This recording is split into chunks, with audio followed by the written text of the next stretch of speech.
কবি কি কয় জানেন? কুওয়াতে নে কি নাদারি বদমকুন বরওজুদে খুদসতম্বে হাদমকুন। ভালো আমল করার শক্তি যদি তোমার কাছে না থাকে, কমপক্ষে খারাপ আমল তুমি করিও না।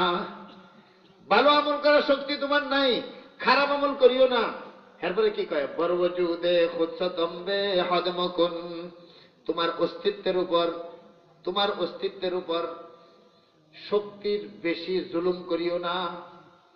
বরওজুদে খুদসতম্বে হাদমকুন। কেন এই খাহাসাতের উপর চলতেছি? খাহাসাতের উপর চললেই তো শেষ। মুস্তাফা আল্লাহ রহমাউল্লাহর কিতাবে বলেন, বরহাওয়া তাবিল কুরআমি কুনি বস্তু কাল শুদ আস্তমানা এসনি চুনাদারাত জানে তু কন্দিল হা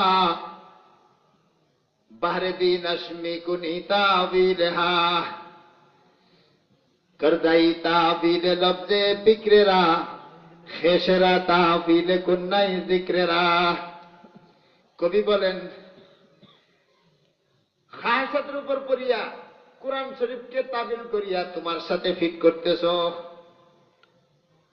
কোরআনের সুন্দর সুন্দর অর্থ, মানা, মফহুম এগুলো তোমার এই তাবিলের কারণে পরিবর্তন হইতেছে। মনে চাই এটা হুজুর দেখেন তো এটাকে জায়েজ করা যায় কিনা, অতএব সুতরাং করিয়া মুফতি সাহেব বলে হ্যাঁ জায়েজ, ঠিক আছে করতে পারে।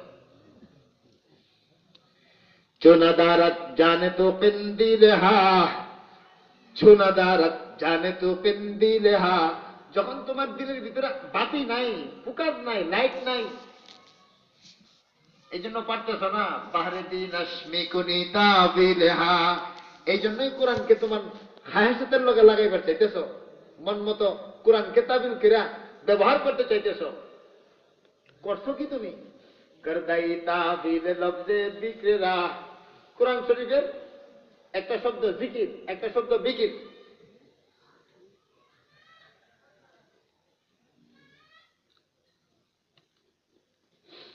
এই শব্দগুলোকে তুমি তাবিল করতেছ, করিয়া তোমার মন মতো এটাকে ইস্তেমাল করতেছ। মুহতারাম দোস্তর বুজুর্গ, এই জন্য আমাদের জিন্দিগি সুন্নত মতো করা চাই। খাওয়া দাওয়া সুন্নত মতো, চলাফেরা সুন্নত মতো, আমাদের নামাজ, আমাদের ইবাদত, এই সব কিছুকে সুন্নত মতো করা চাই। যদি সুন্নত মতো হয় দেখবেন এই আমল আল্লাহ পাক কবুল করবে, আর যদি সুন্নত মতো না হয় এই আমল আল্লাহর কাছে কবুল হবে না।